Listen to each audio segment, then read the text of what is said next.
I just want to say, guys, I am your biggest fan. Like, really, I love you guys so much. Man. So, could you sign an autograph for me, please? I'd love to. Do you want me to make it out to Peter? Yes, please. Thank you. Can I also have your autograph, please, Ria? I would love to put this up on my wall as a it's been a trick. It's a legal contract that says you giving me all of your get it done points. So guys, I win get it done.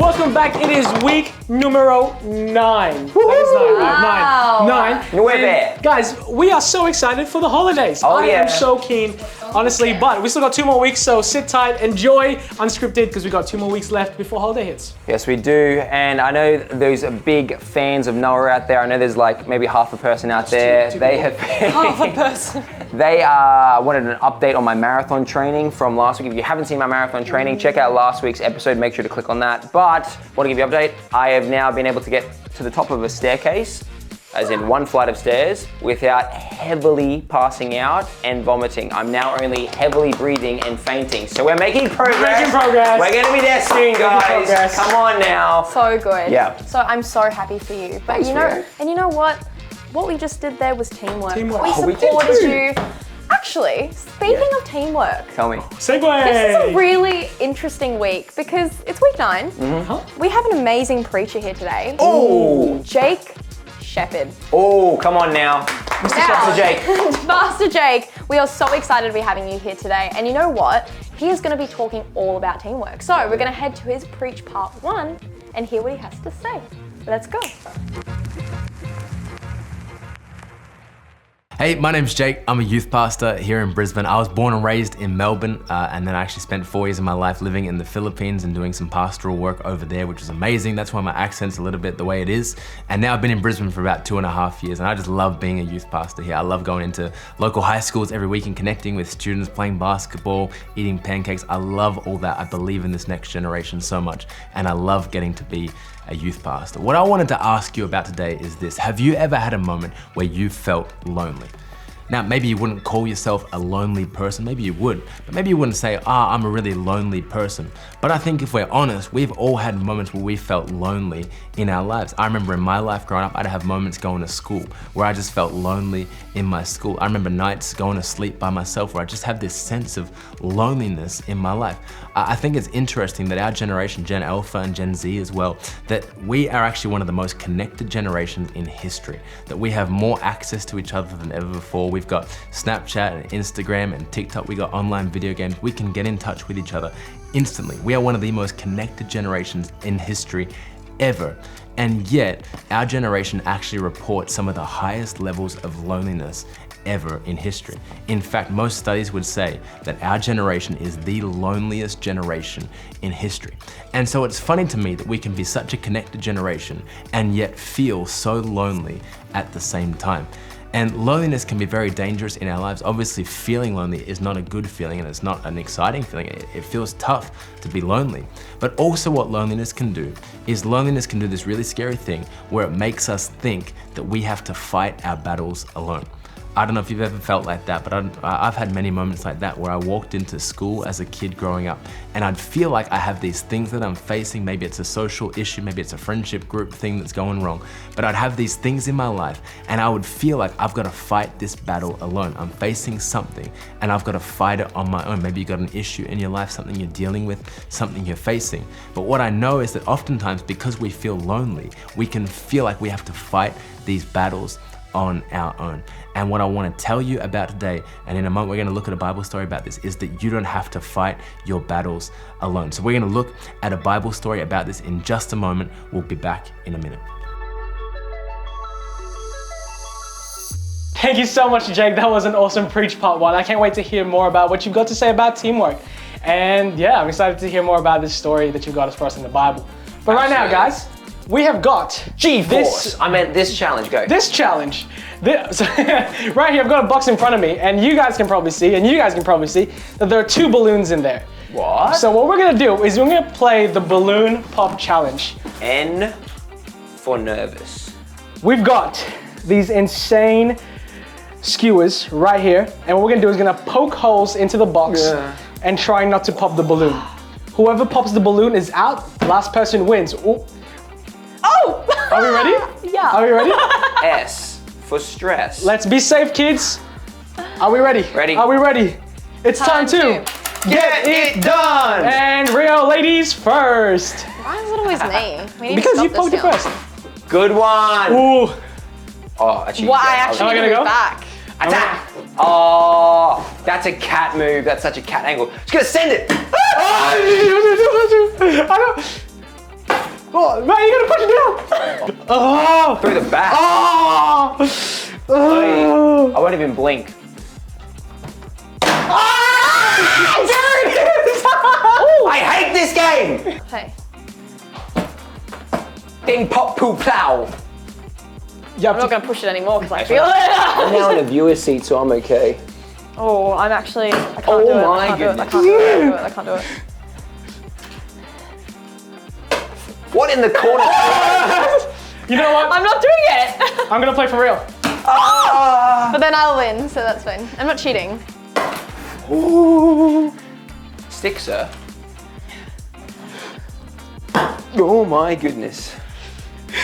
You just gotta do Pull it. through the back. You just gotta do it. Where is it? Is it? No, this is it. This is gonna be it. This is gonna be it. You got it. It's gonna be you it. got it. See, bro, Sorry, faith.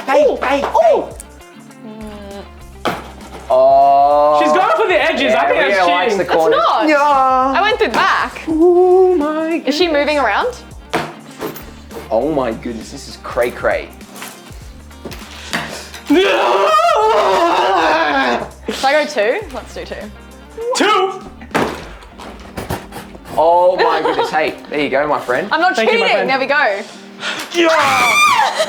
No way. What is happening right now? Where is it? Is it still in there? I'm going through the back again. Okay. Holy moly. Rio! Woohoo!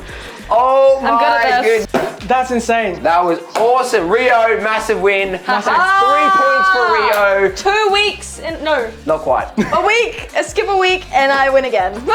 Okay. Looks to be you. Well, you know what, guys? It's been a sweet, sweet victory of balloon popping, which I did not pop a balloon. Ha ha ha. Now we're gonna go to a preach part 2. So thank you, Jake, and we'll see you there. Woohoo! It's Knuckles the Echidna.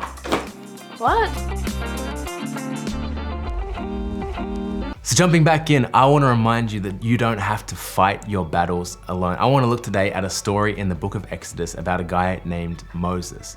And Moses is this amazing guy. Moses has an incredible life. He grows up in Egypt under Egyptian captivity. Then he grows up and he has this amazing calling from God. God calls him and God uses him to do miracles, to bring the plagues down on Egypt. And eventually, you can read all about it in the book of Exodus, but eventually Moses is used by God to lead the Israelite people out of Egyptian slavery where they had been for 400 years. God uses Moses to lead those people out and to lead them towards the promised land. And there's so many amazing stories in the life of Moses. One of the themes we see throughout the story of Moses, and one of the things, I'll explain a bit more of this in a moment, and you're even gonna learn more about it next week, but we see this amazing power of the staff of Moses. Now what a staff was a shepherd's stick, and essentially it's this big wooden stick that shepherds, as in shepherds of sheep, would use in the Old Testament to guide and to keep in line their sheep, to protect their sheep and to keep them protected and really to help keep the sheep in order and moving forward and going where they should be and not going where they shouldn't be. So these shepherds would use these staffs to keep their sheep in line. And this staff would actually become a symbol of power and authority and leadership. Shepherds were very respected in the Old Testament. So this wasn't just some big wooden stick. This was a symbol of power and of authority and of leadership. And so Moses had this staff and he uses it for all these amazing miracles. He throws it down in front of Pharaoh, it becomes a snake, and then he picks it back up. He uses it to hold it over the Red Sea, and Israel is able to cross the Red Sea on dry ground. God does a miracle miracle as Moses holds up the staff. There's all these amazing moments. And we arrive at this story in Exodus chapter 17, where the Israelite people who are led by Joshua in this battle, they are having a battle with these people called the Amalekites. The Israelites are trying to fight their way into the promised land, as they're battling with these people called the Amalekites. And what we're gonna see here is that God uses the staff of Moses, and he uses the teamwork of the people around Moses to bring an amazing victory for the people of Israel. So Joshua and the Israelites, they're going off to fight these people, the Amalekites, and they're fighting down in this valley down below. And God speaks to Moses and says, I want you to go up on the hill, and I'm gonna use you to have an amazing impact and to see this battle won for the Israelites. And so he climbs up, he's got his staff in his hand, and he climbs up with two of his guys, Aaron and Hur. These guys are like Moses' dudes. They walk with him, they roll with him, and they're going with him up this hill. And so it says that as Moses climbed up the hill, they get to the top of the hill, and Moses is gonna hold up his staff. Look at what it says in Exodus chapter 17, verses 11. It says, as long as Moses held up his staff in his hand, the Israelites had the advantage. But whenever he dropped his hand, the Amalekites gained the advantage. So this is an amazing picture. Moses is up on the hill overlooking the battle that's happening down below. And as Moses holds up the staff, Israel wins the battle, which is good. And whenever Moses drops his staff, the Amalekites, the enemy, they begin to win the battle. And so here is where we see in this story the power of teamwork. Remember I said Aaron and Hur are with Moses. They're Moses' guys, and they want to help Moses. And so Aaron and Hur see what's happening. They see the power of Moses' staff and it being held up. And they decide, we're going to help Moses and we're going to serve Moses. We're going to be a teammate to Moses. And so what happens is Aaron and Hur, they decide to help out Moses. We see how this happens in verse 12 and 13. And Moses' arms soon became so tired he could no longer hold them up. So he's holding up the staff, but he is getting tired and exhausted and weary. It says, so Aaron and Hur found a stone for him to sit on. So Moses is able to sit down. He's a bit more comfortable now. And then it says they stood on each side of Moses, holding up his hands. So picture that, Aaron and Hur on either side of Moses. He is holding up this staff, and Aaron and Hur are literally holding up his arms, helping him to keep this staff in the air. It says this, so his hands held steady until sunset. As a result, Joshua overwhelmed the army of Amalek in battle. I love this story because of Aaron and Hur's commitment to help Moses, to serve Moses, and to hold his arms up. Israel is able to have the victory in the battle because they decided that they were going to engage in the power of teamwork and of supporting the people around you. I love this story. I think it's a powerful story, and I want to encourage you with two really simple things from this story, two things that I think you can really apply to your life. The first one is this: find people who will lift up your hands. It's so powerful to have the right people and the right friendships in your life. I've seen so many stories of young people who had these great dreams and visions and plans for their life, that God's gonna use me, I'm gonna do great things. And they never got to it. Why? Not because God didn't have great plans for them, but because they didn't have the right people around them that would strengthen them and hold them up and lift them up. It's very easy to get pulled down by the wrong people. And so I want to encourage you to find the right people in your life, people that will lift up your hands, people that will encourage you, people that will speak life instead of negativity to you, people that will be encouraging and positive in your life. You might be saying, well, Jake, I don't have any friends. It's hard to find friends. I don't have Christian friends in my life. And I would say two things to that. Number one, I would encourage you to pray. Pray and ask God, God, give me the right people at the right time. It might just be one friend at the right time, but God, give me the right friends at the right time, people who will hold me up and lift me up. And then the second thing I would say is to be the right person. Be the person that you're looking for. Be the friend that you're looking for, which leads me to my second thought, which is this: lift up other people's arms. I get so excited imagining a generation of young people who don't criticize like the rest of culture does, who don't tear other people down like the rest of culture is so good at doing, but instead a generation of young people that would lift each other up and celebrate each other and encourage each other. I can't even begin to imagine what God could do through a generation who lifts each other up. So I want to encourage you, be someone who lifts up the people around you. And I wonder today, maybe you don't have a relationship with Jesus and you would like to have a relationship with Jesus. You'd like to say yes to Jesus. Maybe today, as I was speaking, something really resonated in your heart and you realize, yeah, I do want a relationship with this Jesus guy. I'd love to invite you today to make a decision to follow Jesus. The best way you can do that is just go to linkyc.com.au. You can click the big button that says Jesus right there and someone will be able to help you out. If not, if there's someone in your life who you know who knows Jesus, maybe just tell them, talk to someone and say, hey, I'd like to make a decision to follow Jesus, and they'll be able to help you and give you some next steps on your journey. Bah. Now you may be wondering why I just barred. That's because I had the pastor, Jake shepherded me along on how to make teamwork work. And oh my goodness, guys, can I tell you how well I was informed? I was like a sheep just following this guy explain how I need to encourage people, be the person who is a great team member, which is an encourager, and therefore find people around me who can encourage me in my journey. So thank you, Pastor Shepherd. Bah. Thank you to you. Indeed. Speaking of encouragement, Noah, I want to encourage you.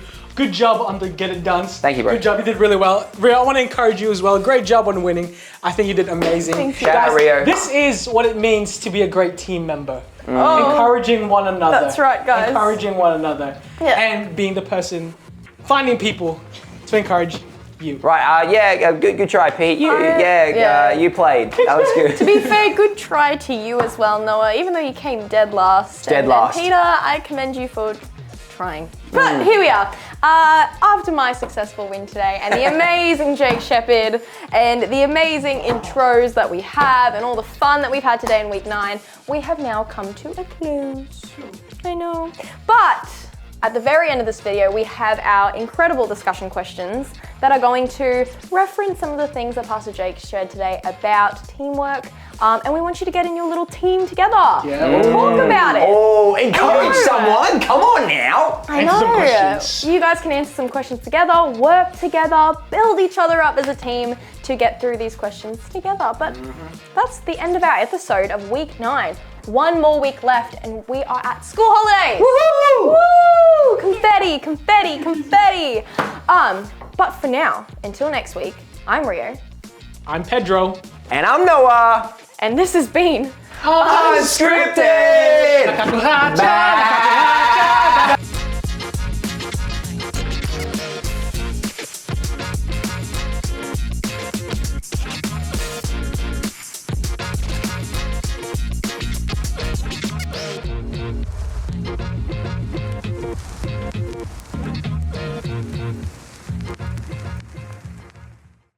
Hear ye, court is now in session. I've got to say, as Noah and my lawyer, defending myself, you are illegally taking points away from me and Noah. Therefore, our contracts are broken. You have broken section Null and void, baby. 2.7 of Unscripted wins, and you cannot get our points due to bad sportsmanship. Thank you.